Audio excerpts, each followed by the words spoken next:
നമസ്കാരം. എല്ലാവർക്കും പ്രാർത്ഥനാ തീർത്ഥത്തിന്റെ പുതിയൊരു വീഡിയോയിലേക്ക് സ്വാഗതം.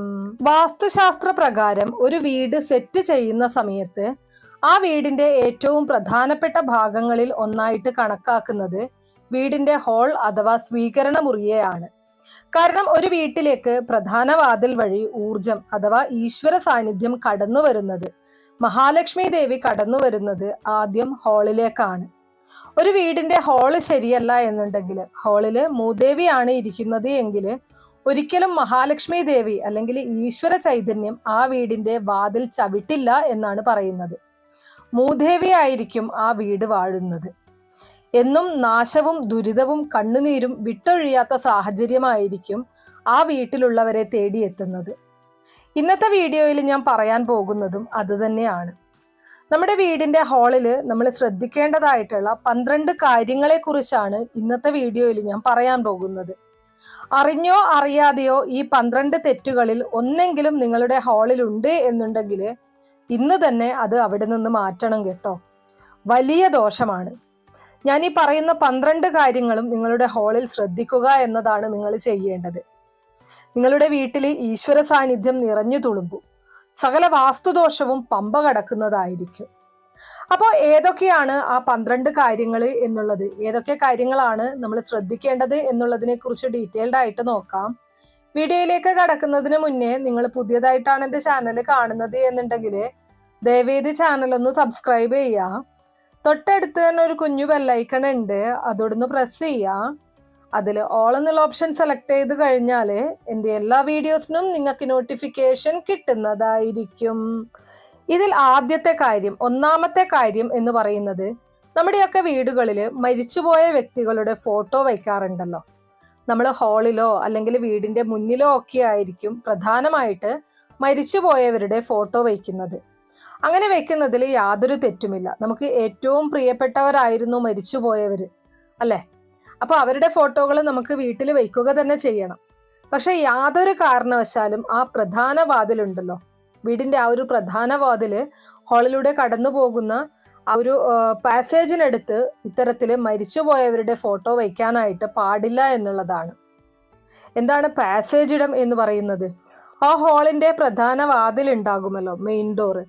ആ മെയിൻ ഡോറിന്റെ മുകളിൽ പുറത്തോ അകത്തോ അല്ലെങ്കിൽ മെയിൻ ഡോറിൽ നിന്ന് 2 രേഖകൾ വരച്ചു കഴിഞ്ഞാൽ, 2 സമാന്തര രേഖകൾ വരച്ചു കഴിഞ്ഞാൽ ആ പ്രധാന വാതിൽ കടന്നു പോകുന്ന പുറത്തോ അകത്തോ വരുന്ന ഭിത്തിയിൽ ഇത്തരത്തില് മരിച്ചുപോയവരുടെ ഫോട്ടോ വയ്ക്കാനായിട്ട് പാടില്ല എന്നുള്ളതാണ്. ആ ഭാഗം ഒഴിച്ചിട്ട് ഇടതുവശമോ വലതുവശമോ ഹാളിൽ തന്നെ മറ്റ് ഭിത്തികളിലൊക്കെ നിങ്ങൾക്ക് ഈ ഫോട്ടോ വയ്ക്കാവുന്നതാണ്.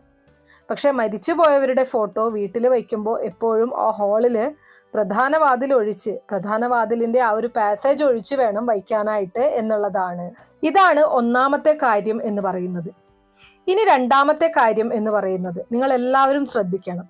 നിങ്ങളുടെ വീടിന്റെ ഹാളില് ഇന്ന് തന്നെ വന്നു നിന്നിട്ട് ഹാളിന്റെ അവിടെ നിന്ന് പ്രധാന വാതിലിന് പുറത്തേക്ക് നോക്കുക. ഹാളിൽ നിന്നുകൊണ്ട് പ്രധാന വാതിലിന് പുറത്തേക്ക് നോക്കുക. അങ്ങനെ പുറത്തേക്ക് നോക്കുന്ന സമയത്ത് നിങ്ങളുടെ വീട്ടു പരിസരത്ത് വിറക്, കുഴി, ഏതെങ്കിലും ഒരു തടിവൃക്ഷം വാതിലിനെ മറയ്ക്കുന്ന കാഴ്ചയെ മറയ്ക്കുന്നത്, അതുപോലെ തന്നെ തീ കൂട്ടിയിട്ട് കത്തിക്കുന്ന അത്തരത്തിൽ ചാരം കിടക്കുന്നത്, ഇങ്ങനെ എന്തെങ്കിലും ഉണ്ടോ എന്ന കാര്യമാണ് നോക്കേണ്ടത്. അതായത് വീടിന്റെ പ്രധാന വാതിലിന് നേരെയായിട്ട് ഹാളിനകത്ത് നിന്നുകൊണ്ട് ഹാളിൽ നിന്ന് പുറത്തേക്ക് നോക്കുമ്പോൾ വിറക് കൂട്ടിയിട്ടിരിക്കുന്നതോ അല്ലെങ്കിൽ കുഴി എന്തെങ്കിലും എടുത്തിട്ട് തുറന്നിരിക്കുന്നതോ, അതുമല്ലെങ്കിൽ ഏതെങ്കിലും തടിവൃക്ഷം പ്രധാന വാതിലിൽ നിന്നുള്ള കാഴ്ചയെ മറച്ചുകൊണ്ട് നിങ്ങളുടെ പുരയിടത്തിൽ നിൽക്കുന്നുണ്ട് എങ്കിൽ പ്രത്യേകം ശ്രദ്ധിക്കുക. അന്യന്റെ പുരയിടത്തിലേക്കല്ല നിങ്ങൾ നോക്കേണ്ടത്, നിങ്ങളുടെ വീട്ടുപറമ്പിൽ, നിങ്ങളുടെ ആ ഒരു വീടിന്റെ മുൻവശത്ത് കാണുന്നുണ്ടോ എന്നുള്ളതാണ് നിങ്ങൾ നോക്കേണ്ടത്. അപ്പൊ നമ്മുടെ ആ ഒരു മതിൽക്കെട്ടിന് പുറത്തായിട്ട് അല്ലെങ്കിൽ നമ്മുടെ ആ ഒരു വരമ്പിന് പുറത്തായിട്ട് വരുന്ന കാര്യങ്ങളൊന്നും വാസ്തുപരമായിട്ട് നമ്മളെ ബാധിക്കുന്നില്ല. നമ്മുടെ വീടിനുള്ളിലായിട്ട് വരുന്നത്, അതായത് നമ്മുടെ ആ ഒരു മതിൽക്കെട്ടിനുള്ളിൽ വരുന്ന ഭാഗമാണ് നമ്മുടെ വീട് എന്ന് പറയുന്നത്, അല്ലെങ്കിൽ നമ്മുടെ പരിസരം എന്ന് പറയുന്നത്. അപ്പോൾ അവിടെയുള്ള കാര്യങ്ങളാണ് നിങ്ങൾ നോക്കേണ്ടത്. നിങ്ങളുടെ അതിരിനുള്ളിൽ നിൽക്കുന്നതായിട്ടുള്ള, അതുപോലെ തീ കൂട്ടിയിട്ട് കത്തിച്ച ചാരമോ അല്ലെങ്കിൽ തീ കൂട്ടിയിട്ട് കത്തിക്കുന്നതായിട്ടുള്ള ഏതെങ്കിലും സംവിധാനങ്ങൾ ഉള്ളതും ഇതൊന്നും തന്നെ ആ ഒരു പ്രധാന വാതിലിൽ നിന്ന് നോക്കുമ്പോൾ, ഹാളിൽ നിന്നുകൊണ്ട് പുറത്തേക്ക് നോക്കുന്ന സമയത്ത് കാണുന്ന രീതിയിൽ വരാനായിട്ട് പാടില്ല എന്നുള്ളതാണ്. ഇത് വന്നാലുള്ള കുഴപ്പമെന്ന് പറയുന്നത് പോകുന്ന കാര്യങ്ങളൊക്കെ പരാജയമായിരിക്കും. ജോലിക്കൊക്കെ പോകുന്നവരാണെങ്കിൽ ചിലപ്പോൾ ഉള്ള തൊഴിൽ പോലും നഷ്ടപ്പെടാനുള്ള സാധ്യതയുണ്ട് എന്നുള്ളതാണ്. എന്നും ദുരിതവും ദുഃഖവുമായിരിക്കും. നിങ്ങൾ ഇത് കണ്ടുകൊണ്ടാണ് പുറത്തേക്കൊരു കാര്യത്തിനായിട്ട് ഇറങ്ങിത്തിരിക്കുന്നത് എന്നുണ്ടെങ്കിൽ തീർച്ചയായിട്ടും നിങ്ങൾക്ക് പരാജയം ഏറ്റുവാങ്ങേണ്ടതായിട്ട് വരും. എപ്പോഴും കഷ്ടപ്പാടുകളായിരിക്കും. ജീവിതത്തിൽ ഒരു വിജയവും ഇല്ലാത്ത സാഹചര്യം നിങ്ങളിൽ വന്നു ചേരും എന്നുള്ളതാണ്. ഇത് ശരിക്കു പറഞ്ഞാൽ ഒരു ദുശകുനമായിട്ടാണ് കണക്കാക്കേണ്ടത്. ഞാൻ ഈ പറഞ്ഞ കാര്യങ്ങൾ ഹാളിൽ നിന്ന് പുറത്തേക്ക് നോക്കുമ്പോൾ കാണുന്നുണ്ടെങ്കിൽ അതൊരു ദുശകുനം തന്നെയാണ്. ഒരു വഴിക്ക് പോകാനായിട്ട് ഇറങ്ങുമ്പോൾ കാണുന്ന രീതിയിൽ മുറ്റത്തോ അല്ലെങ്കിൽ വീടിന്റെ മുന്നിലോ ഈ പറഞ്ഞ രീതിയിൽ വരുന്നത് വളരെ ദോഷകരമായിട്ടുള്ള, ആ വാതിലിൽ നിന്ന് നോക്കുമ്പോൾ വേറെ ഇടത്തോ വലത്തോ കാണുന്നതല്ല കേട്ടോ പറയുന്നത്, നേരെ കാണുന്ന രീതിയിൽ ഇങ്ങനെ കാണുന്നുണ്ടെങ്കിൽ അത് ഏറ്റവും ദോഷകരമായിട്ടുള്ള കാര്യമാണ് എന്നുള്ളത് തിരിച്ചറിയുക. ഇനി അടുത്ത കാര്യം, മൂന്നാമത്തെ കാര്യം എന്ന് പറയുന്നത് സ്ത്രീകളാണ് ഈ ഒരു കാര്യം പ്രത്യേകിച്ചും ശ്രദ്ധിക്കേണ്ടത്. നിങ്ങളിൽ ആരുടെയെങ്കിലും വീടിന്റെ പ്രധാന ഹാളിൽ തലമുടി ചിതറിക്കിടക്കുന്നതായിട്ട് കാണുന്നുണ്ടോ? ഉണ്ടെങ്കിൽ എത്രയും വേഗം അത് എടുത്തു മാറ്റണം കേട്ടോ. എല്ലാ ദിവസവും വീടിന്റെ ഹാളിൽ ഒരു ശ്രദ്ധ വേണം. യാതൊരു കാരണവശാലും തലമുടി ഹാളിൽ ചിതറിക്കിടക്കാനായിട്ട് പാടില്ല എന്നാണ് പറയുന്നത്. വലിയ ദോഷമായിട്ടാണ് ഇതിനെ കണക്കാക്കുന്നത്. വീട്ടിൽ സ്ത്രീകൾ ഉള്ളവരാണ് എന്നുണ്ടെങ്കിൽ നമ്മൾ മുടി ചീകുന്ന സമയത്തൊക്കെ നമ്മുടെ മുടി തറയിലേക്ക് വീഴാറുണ്ടല്ലേ. അപ്പോൾ അത് അപ്പപ്പോൾ തന്നെ ക്ലീൻ ചെയ്യാനായിട്ട് വളരെയധികം ശ്രദ്ധിക്കണം. വലിയ വലിയ ദോഷങ്ങളായിരിക്കും ഇതുമൂലം നിങ്ങളിലേക്ക് വന്നു ഭവിക്കുന്നത്. അതിൽ പരം ഒരു ഐശ്വര്യക്കേട് ആ വീടിന് വരാനില്ല എന്നാണ് പറയുന്നത്. ഈ മുടി കൊഴിച്ചലൊക്കെയുള്ള സ്ത്രീകൾ ഉണ്ട് എന്നുണ്ടെങ്കിൽ നിശ്ചയമായിട്ടും ആ വീട്ടിൽ ഇങ്ങനെ മുടി പറന്ന് കളിക്കുന്നത് കാണാൻ സാധിക്കും. പക്ഷെ യാതൊരു കാരണവശാലും ഹാളിൽ അത്തരത്തിൽ കിടക്കാനായിട്ട് പാടില്ല. ഇനി നിങ്ങൾ അങ്ങനെ വൃത്തിയാക്കുന്ന സമയത്ത് അല്ലെങ്കിൽ വൃത്തിയാക്കി കഴിഞ്ഞ് വീണ്ടും നിങ്ങളുടെ കാഴ്ചയിൽ പെട്ട് കഴിഞ്ഞാൽ അത് അപ്പം തന്നെ പെറുക്കിയെടുത്ത് കളയുക എന്നുള്ളതാണ്. ഒരിക്കലും അത് ഹാളിൽ കിടക്കാനായിട്ട് അനുവദിക്കരുത്. മറ്റൊരാൾ അത് വന്ന് കാണുന്നതും അതീവ ദോഷകരമായിട്ടുള്ള ഒരു കാര്യം തന്നെയാണ്. മൂദേവിയാണ് അത്തരത്തിൽ പറന്നു നടക്കുന്നത്. മുടിയൊക്കെയുള്ള വീട്ടിൽ മഹാലക്ഷ്മി കാലുകുത്തില്ല എന്നുള്ളതാണ് പറയുന്നത്. അപ്പോൾ ഇതാണ് മൂന്നാമത്തെ കാര്യം എന്ന് പറയുന്നത്. ഇനി നാലാമത്തെ പ്രധാനപ്പെട്ട കാര്യം എന്ന് പറയുന്നത് നിങ്ങളുടെ വീടിന്റെ വാതിലുണ്ടല്ലോ, ആ ഒരു വാതിലിന്റെ ഇരുവശങ്ങളിലും ചിലര് ചെടികൾ നട്ടു വളർത്തും. ചെടികളെ എന്ന് പറയുമ്പോൾ പലതരത്തിലുള്ള ചെടികൾ. ചില വീടുകളിൽ കണ്ടിരിക്കുന്ന ഒരു കാര്യം, വാതിലിന്റെ ഒരു വശത്ത് മാത്രം ചെടികൾ നട്ടു വളർത്തും, ഒരു സൈഡിൽ മാത്രം ചെടികൾ വയ്ക്കും, വേറൊരു സൈഡ് ഫ്രീ ആയിട്ട് ഇട്ടേക്കും.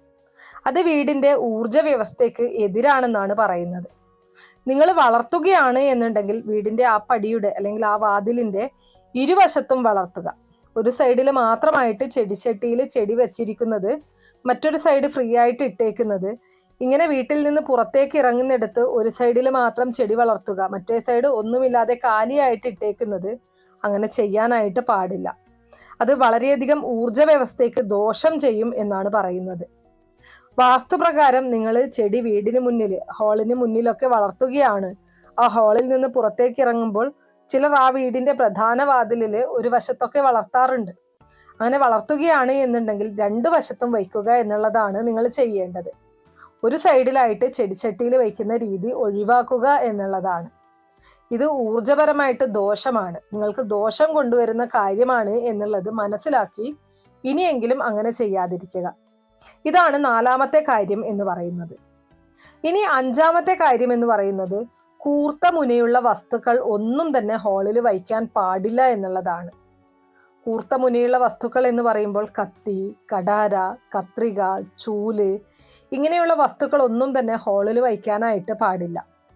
ചില കാര്യങ്ങളൊക്കെയുണ്ട്, ആരെങ്കിലുമൊക്കെ ഗിഫ്റ്റ് തരുന്നതായിട്ടുള്ള നമ്മൾ വാങ്ങിക്കുന്ന അലങ്കാര വസ്തുക്കളൊക്കെയും അങ്ങനെ ഈ മുനയുള്ള ടൈപ്പിലൊക്കെയുള്ള ഞാൻ ഈ പറഞ്ഞതുപോലെ കത്തി, കഠാര, കത്രികയൊക്കെ പോലുള്ള ഡിസൈനാണ് എന്നുണ്ടെങ്കിൽ കഴിയുന്നതും ഈ ഹാളിൽ വയ്ക്കാതിരിക്കാനായിട്ട് ശ്രദ്ധിക്കുന്നതാണ് ഏറ്റവും ഉത്തമം എന്ന് പറയുന്നത്. ഒരിക്കലും ഈ കൂർത്ത വസ്തുക്കൾ നമ്മൾ ഹാളിൽ കയറുമ്പോൾ കാണുന്ന രീതിയിൽ, വീട്ടിലേക്ക് വരുന്ന മറ്റൊരാൾ കാണുന്ന രീതിയിൽ ഹാളിൽ വയ്ക്കാനായിട്ട് പാടില്ല. അതും അതീവ ദോഷകരമായിട്ടുള്ള കാര്യമാണ്. ഹാളിൽ അത്തരത്തിൽ വയ്ക്കുന്ന വീട്ടിൽ എന്നും മനസമാധാനക്കേടുണ്ടാകുമെന്നാണ് പറയുന്നത്. മനപ്രയാസവും മനസമാധാനക്കേടും എത്രയൊക്കെ ഉണ്ട് എന്ന് പറഞ്ഞാലും അതൊന്നും അനുഭവിക്കാതെ മനസ്സിങ്ങനെ നീറിക്കൊണ്ടിരിക്കും എന്നാണ് പറയുന്നത്. അതുകൊണ്ട് ആ ഒരു കാര്യവും എല്ലാവരും ശ്രദ്ധിക്കേണ്ടതാണ്. ഇതാണ് 5ാമത്തെ കാര്യം എന്ന് പറയുന്നത്. ഇനി അടുത്തതായിട്ട് 6ാമത്തെ കാര്യം എന്ന് പറയുന്നത്, നമ്മൾ എല്ലാവരും വീട്ടിൽ പലതരത്തിലുള്ള വാസ്തു ചെടികൾ വളർത്താറുണ്ട്. മണി പ്ലാന്റ് അല്ലെങ്കിൽ ലക്കി ബാമ്പു പോലുള്ള ചെടികളൊക്കെ നമ്മൾ വീട്ടിലും അല്ലെങ്കിൽ ഹാളിലുമൊക്കെ വാസ്തു നോക്കി വാങ്ങിച്ച് വയ്ക്കാറുണ്ട്. ഇത്തരത്തില് വാസ്തു നോക്കി വയ്ക്കുന്ന ചെടികൾ പെട്ടെന്ന് ആരും കയറി ചെന്ന് പറിക്കുന്ന രീതിയിൽ അല്ലെങ്കിൽ എടുക്കുന്ന രീതിയിൽ വയ്ക്കാതിരിക്കുക എന്നുള്ളതാണ്. ഈ ചെടികൾ മാത്രമല്ല കേട്ടോ, വാസ്തുപരമായിട്ട് നമ്മൾ യന്ത്രങ്ങൾ വയ്ക്കാറുണ്ട്. വാസ്തു രൂപങ്ങളൊക്കെ നമ്മൾ ആമയുടെ രൂപമായാലും അല്ലെങ്കിൽ സൂര്യമുഖമൊക്കെയും ഇങ്ങനെ പലതരത്തിലുള്ള വാസ്തു മുഖങ്ങളൊക്കെയും നമ്മൾ വീടിന്റെ ഹാളിലും വീടിന്റെ മുന്നിലുമൊക്കെ തൂക്കാറുണ്ട്. ഇത്തരത്തിൽ വയ്ക്കുമ്പോഴും ഒരല്പം ഉയരത്തിൽ വയ്ക്കുന്നത് ഏറ്റവും നന്നായിരിക്കും. പെട്ടെന്നൊരാൾ വന്ന് എടുക്കുക. ചിലർക്കൊക്കെ ഒരു ശീലമുണ്ട്, വീട്ടിൽ മണി പ്ലാന്റ് ഒക്കെ വളർത്തി വെച്ചു കഴിഞ്ഞാൽ വന്ന് അതിൻ്റെ ഇലയൊക്കെ ഞെരടിയിട്ട് പോവുക, ഇലയൊന്ന് പറിച്ചിട്ട് പോവുക. ഒരിക്കലും ചെയ്യരുത്. നിങ്ങൾ വാസ്തുവിന് വേണ്ടി വയ്ക്കുന്നതാണ് എന്നുണ്ടെങ്കിൽ അത് കുറച്ച് സേഫായിട്ട് വയ്ക്കുക എന്നതാണ് നിങ്ങൾ ചെയ്യേണ്ടത്. കാരണം പുറത്തുനിന്ന് ആളുകൾ വന്ന് ഇത്തരത്തിൽ വാസ്തുവിന് വയ്ക്കുന്ന കാര്യങ്ങളിൽ തൊടുന്നത് അത് അശുദ്ധിയാക്കും എന്നാണ് പറയുന്നത്. യാതൊരു കാരണവശാലും അങ്ങനെ വയ്ക്കുന്നവരുണ്ട് എന്നുണ്ടെങ്കിൽ പെട്ടെന്ന് കൈയെത്തുന്ന രീതിയിൽ വയ്ക്കാതിരിക്കുക എന്നതാണ്. അഥവാ അവരങ്ങനെ തൊടാൻ പോയി കഴിഞ്ഞാൽ മുൻകൂട്ടി പറയുക, അത് വാസ്തുവിന് വേണ്ടി വെച്ചതാണ്, തൊടാൻ പാടില്ല എന്നുള്ളത്. അല്പം മുഷിഞ്ഞാലും കുഴപ്പമില്ല, അത് പറയുക. ദോഷം വിളിച്ചു വരുത്താതിരിക്കുക എന്നുള്ളതാണ് നിങ്ങൾ ചെയ്യേണ്ടത്. ഇനി മറ്റൊരു പ്രധാനപ്പെട്ട കാര്യം, 7ാമത്തെ കാര്യം എന്ന് പറയുന്നത്, നമ്മളെല്ലാവരും വീട്ടിൽ ഫിഷ് ടാങ്ക് വയ്ക്കാറുണ്ട് അല്ലേ? വീട്ടിൽ അലങ്കാരത്തിനായിട്ട് ഫിഷ് ടാങ്ക് വയ്ക്കുന്ന ഒരുപാട് വീടുകൾ ഇന്നുണ്ട്. കൂടുതലായിട്ടും ആളുകൾ ഹാളിലാണ് ഈ ഫിഷ് ടാങ്ക് വയ്ക്കുന്നത്. അങ്ങനെ ഫിഷ് ടാങ്ക് വയ്ക്കുന്നതിൽ യാതൊരു തെറ്റുമില്ല. പക്ഷേ ഈ ഫിഷ് ടാങ്ക് ഒരിക്കലും വീടിൻ്റെ തെക്കേ ഭിത്തിയോട്, അതുപോലെ തന്നെ വീടിൻ്റെ ഹാളിൽ തെക്കേ ഭിത്തിയോട് ചേർത്ത് വയ്ക്കരുത് എന്നുള്ളതാണ്. കിഴക്കേ ഭിത്തിയോടോ പടിഞ്ഞാറേ ഭിത്തിയോടോ ഏറ്റവും നല്ലതാണ്. വടക്കേ ഭിത്തിയോടും ചേർത്ത് വയ്ക്കാവുന്നതാണ്. ഒരിക്കലും വീടിൻ്റെ തെക്കേ ഭിത്തിയോട് ചേർന്ന് ഫിഷ് ടാങ്ക് വയ്ക്കരുത്. ഏതൊക്കെ വീടുകളിലാണോ അങ്ങനെ ഫിഷ് ടാങ്ക് തെറ്റായ സ്ഥാനത്ത് വെച്ചിരിക്കുന്നത് അത് അശാസ്ത്രീയമാണ് എന്നാണ് പറയുന്നത്. വലിയ ദോഷമാണ്, ദുരിതമാണ് ഫലം എന്ന് പറയുന്നത്. അതുകൊണ്ട് ആരും തന്നെ വീടിൻ്റെ തെക്കേ ഭിത്തിയോട് ചേർന്ന് ഫിഷ് ടാങ്ക് വയ്ക്കാതിരിക്കുക, ദോഷം വിളിച്ചു വരുത്താതിരിക്കുക. ഇത് വളരെ പ്രധാനപ്പെട്ട കാര്യമാണ്.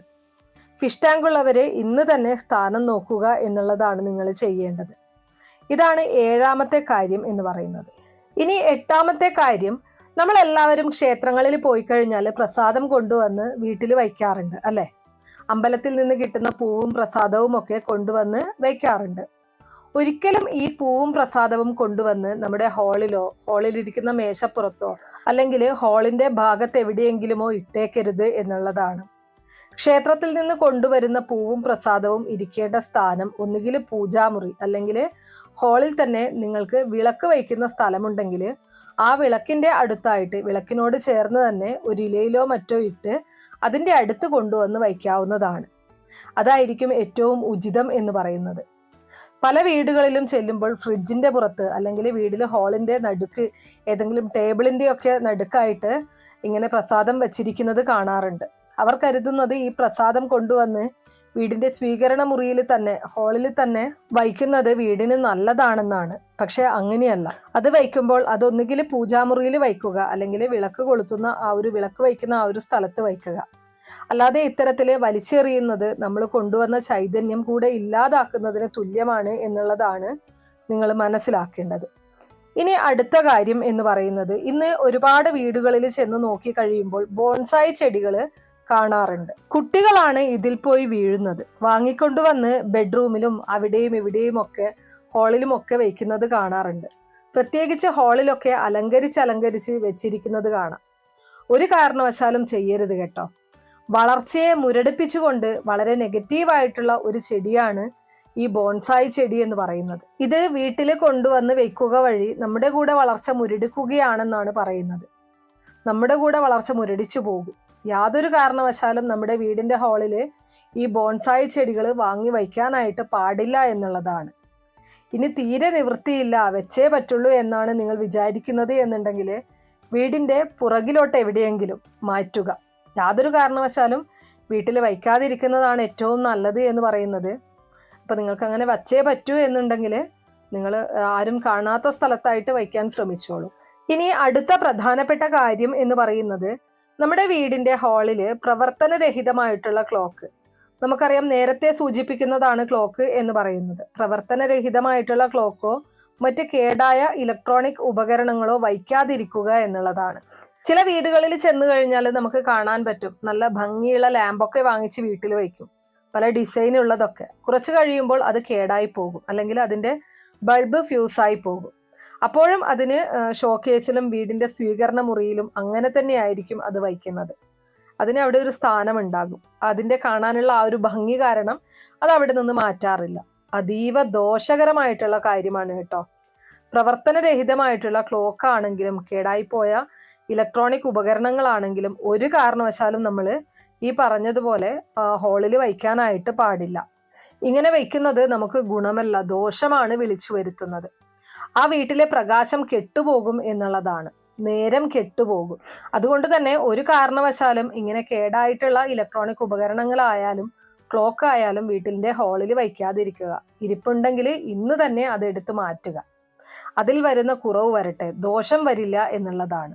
ഇനി അതുപോലെ തന്നെ വളരെ പ്രധാനപ്പെട്ട മറ്റൊരു കാര്യമാണ്, നമ്മുടെ വീടിന്റെ ഹാളില് നമ്മുടെ പ്രധാന വാതിലിന് നേരെ അകത്തും പുറത്തുമായിട്ട് എല്ലാവരും ഒന്ന് നോക്കുക.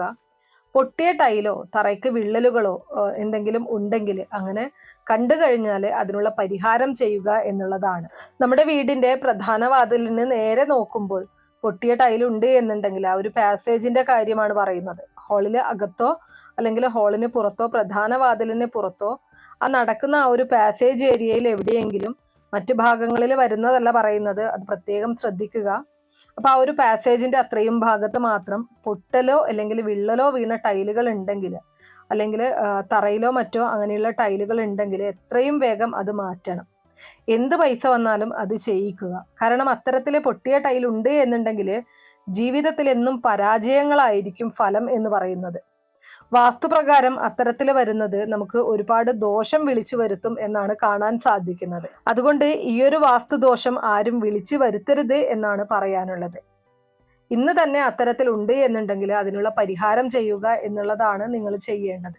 ഇനി അടുത്തതായിട്ട് ഏറ്റവും അവസാനത്തെ കാര്യം, 12ാമത്തെ കാര്യം എന്ന് പറയുന്നത് പൊട്ടിയ ഫ്രെയിമുള്ള ചിത്രങ്ങൾ, പൊട്ടിയ ഫ്രെയിമുള്ള ഈശ്വര ചിത്രങ്ങൾ, പൊട്ടിയ അലങ്കാര വസ്തുക്കൾ, ഗ്ലാസോ ഫ്രെയിമോ പൊട്ടിയിട്ടുള്ള ചിത്രങ്ങളോ അലങ്കാര വസ്തുക്കളോ ഉണ്ട് എന്നുണ്ടെങ്കിൽ നിങ്ങളുടെ ഹാളിൽ നിന്ന് അത് എടുത്തു മാറ്റുക എന്നുള്ളതാണ്. ചിലപ്പോൾ ഒന്ന് വീണ് ചെറുതായിട്ടൊന്ന് ക്രാക്കായിട്ടേ ഉണ്ടാവുകയുള്ളൂ, അത് അവിടെ തന്നെ അങ്ങ് വച്ചേക്കും, വീടിൻ്റെ ഭംഗി കളയാൻ പാടില്ല എന്ന് പറഞ്ഞു. പക്ഷെ നിങ്ങൾ മനസ്സിലാക്കുക, അത് നിങ്ങൾ വെക്കുന്തോറും അത് മൂദേവിയാണ്. അത് പൊട്ടിയതോടുകൂടി മൂദേവിയായിട്ട് മാറിയിരിക്കുകയാണ്. ആ മൂദേവി വന്നു കയറും എന്നുള്ളതാണ്. മൂദേവി ഇരിക്കുന്നിടത്ത് മഹാലക്ഷ്മി ദേവി വരില്ല. നാൾക്ക് നാൾ കഷ്ടപ്പാടും ദുരിതവും മാത്രമായിരിക്കും നിങ്ങൾ അനുഭവിക്കേണ്ടി വരുന്നത്. ആ കുടുംബത്തിലുള്ള ഓരോരുത്തർക്കും അതിൻ്റെ ബുദ്ധിമുട്ടുകൾ വന്നുകൊണ്ടേയിരിക്കും. ഒരു അധ്വാനവും ഫലം കാണത്തില്ല എന്നുള്ളതാണ്. എന്നും ദുരിതവും ദുഃഖവും കൈപ്പേറിയ അനുഭവങ്ങളുമായിരിക്കും ജീവിതത്തിൽ. അത് മാത്രമായിരിക്കും നിങ്ങൾക്ക് വന്നു ഭവിക്കുന്നത്. ഈ ഒരു കാര്യവും കൂടെ എല്ലാവരും ഒന്ന് ശ്രദ്ധിക്കുക. അപ്പോൾ ഈ കാര്യങ്ങളൊക്കെയും തന്നെ നിങ്ങൾ തീർച്ചയായിട്ടും വളരെയധികം പ്രാധാന്യത്തോടെ ശ്രദ്ധിക്കേണ്ടതായിട്ടുണ്ട്. നിസാരമായിട്ട് തള്ളിക്കളയുന്ന കാര്യങ്ങളായിരിക്കും ഒരുപക്ഷെ നമ്മളെ ജീവിതത്തിൽ തളർത്തിക്കളയുന്നത്. ഇങ്ങനെയുള്ള പ്രശ്നങ്ങൾ, ഇങ്ങനെയുള്ള കാര്യങ്ങൾ നിങ്ങളുടെ വീട്ടിലുണ്ടെങ്കിൽ ഇന്ന് തന്നെ അത് മാറ്റുക. അല്ലാത്ത പക്ഷം അത് ആ വീട്ടിൽ താമസിക്കുന്ന ഓരോരുത്തരെയും വളരെ ദോഷകരമായ രീതിയിൽ ബാധിക്കും എന്നുള്ളതാണ്. അപ്പൊ ഇത്രയുള്ള ഇന്നത്തെ വീഡിയോ കുറച്ചു പേർക്കെങ്കിലും ഉപകാരപ്രദമായി കാണും എന്ന് വിശ്വസിക്കുന്നു. ഇതുപോലുള്ള അറിവുകൾക്കായിട്ട് നമ്മുടെ ഈ ചാനൽ ഒന്ന് സബ്സ്ക്രൈബ് ചെയ്യുക. വീഡിയോ ഇഷ്ടമാവുകയാണെങ്കിൽ ലൈക്ക് ചെയ്യാനും ഷെയർ ചെയ്ത് മറ്റുള്ളവരിലേക്ക് എത്തിക്കാനും മറക്കരുത്. നിങ്ങൾക്ക് ഏതെങ്കിലും തരത്തിലുള്ള സംശയങ്ങളോ അഭിപ്രായങ്ങളോ നിർദ്ദേശങ്ങളോ ഇനി ഏതെങ്കിലും കാര്യങ്ങളെക്കുറിച്ച് അറിയാനുള്ള താല്പര്യമോ ഉണ്ടെങ്കിൽ തീർച്ചയായിട്ടും കമന്റ് ബോക്സ് വഴി അറിയിക്കാവുന്നതാണ്. നന്ദി.